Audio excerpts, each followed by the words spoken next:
कल रिलीज हो रहा है पवन सिंह का नया छठ गीत घाटे चलले मोदी नीतीश। जी हाँ दोस्तों, आपका स्वागत है मेरे चैनल ऑसम भोजपुरी पर।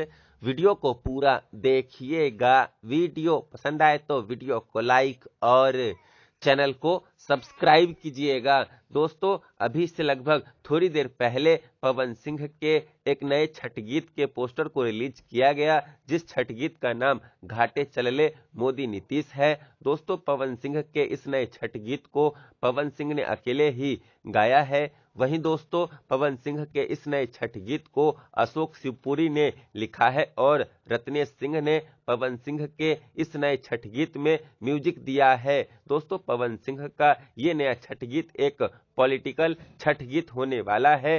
दोस्तों, पवन सिंह के इस नए छठ गीत को कल रिलीज किया जाएगा सुबह में 9 बजे Pawan Singh official YouTube channel पर। तो कल सुबह में आप लोग पवन सिंह के इस नए छठ गीत को खूब प्यार दीजिएगा। धन्यवाद।